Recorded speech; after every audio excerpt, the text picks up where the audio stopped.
Et bien ouais KTP les amis, c'est Dark Magikarp, je suis très heureux de vous retrouver pour une toute nouvelle vidéo. Vous avez vu que le rythme est assez effréné actuellement sur la chaîne, mais c'est la faute, on va dire, aux éditeurs, hein, puisque les sorties se bousculent en cette fin d'année, et les sorties qui méritent le coup d'œil aussi. Voilà, pas mal de choses à vous présenter, et qui méritent voilà, un unboxing vraiment à elles seules. Et j'ai pu me dégoter encore une fois un steelbook qui est assez difficilement trouvable, puisque je l'ai eu déjà 2 jours avant, mais vous savez que dans mon espace culturel de campagne profonde, je trouve très habituellement, et c'est assez courant que je trouve des éditions soit en rupture, qui sont déjà en rupture sur maintes et maintes sites. Je les trouve en général, donc voilà, c'est pour ça que je précommande uniquement les exclusivités Fnac, et tout le reste je le trouve en général même quelques semaines, quelques mois après dans mon espace culturel. D'ailleurs vous verrez pour cette édition que j'ai pas mal encore de stock dans mon espace culturel, donc n'hésitez pas, hein, et pour ceux qui sont intéressés par ce steelbook là. Il s'agit d'un steelbook qui me tient à cœur et que je vais vous présenter juste après le générique. Il s'agit bien sûr du steelbook de The Thing qui sort normalement dans nos contrées de France et de Navarre le 29 septembre. Donc on va vous présenter tout ça juste après le générique. Top à la vachette!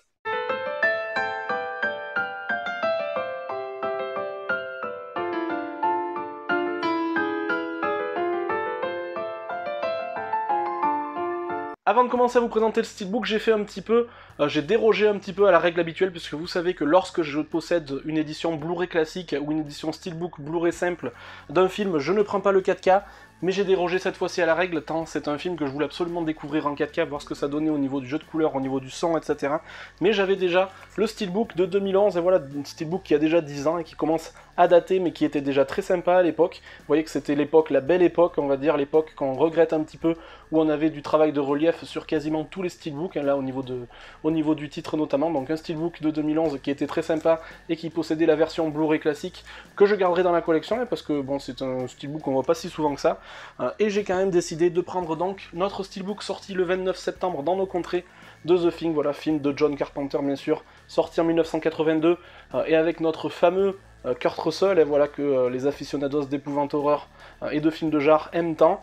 Donc tout de suite, voilà ce qu'on voit tout de suite, ce qui est parlant, c'est qu'on n'a pas de relief, voilà, sur l'ensemble du steelbook. On n'a ni travail de relief au niveau du titre, ni de travail de matière non plus, hein. Voilà, c'est un steelbook 100% mat. Pas de jeu de matière, pas de jeu de relief, c'est assez dommage, mais c'est monnaie courante malheureusement. Un visuel par contre qui plaira à certains et qui déplaira à d'autres, mais qui représente parfaitement l'ambiance du film, et voilà, que ce soit au niveau du jeu de couleurs et au niveau de l'image choisie. Là, il n'y aura pas de débat là-dessus, et ça représente parfaitement le film. On a le titre sur la tranche, voilà, ça c'est bien aussi pour les collectionneurs qui aiment ranger de façon assez propre leur steelbook dans leurs étagères, donc ça c'est important à noter. Et à l'arrière on retrouve ni plus ni moins que le visuel qu'on avait sur le steelbook de 2011, voilà, alors dans un format un petit peu plus réduit, mais on retrouve exactement la même image, voilà, ils n'ont pas été chercher midi à 14h on va dire.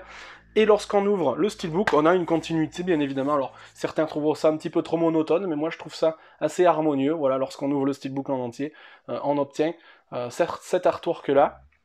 À l'intérieur, je suis en train de voir, bonne surprise au niveau des galettes, nous avons une sérigraphie assez sympa et un artwork assez sympa sur le 4K, mais aussi sur la galette Blu-ray, puisque c'est c'est un combo, et voilà, comme on disait un petit peu dans le temps, un combo Blu-ray 4K.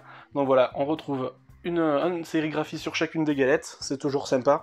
Et à l'intérieur, on retrouve un artwork qui, malheureusement, comme dans 80% des cas, j'ai envie de dire, la résolution est mauvaise, voilà, c'est assez flou à l'intérieur. Alors le visuel choisi est assez sympa, hein, voilà, c'est une scène assez parlante du film, mais encore une fois, la résolution laisse à désirer, et c'est un petit peu dommage, je trouve, encore une fois.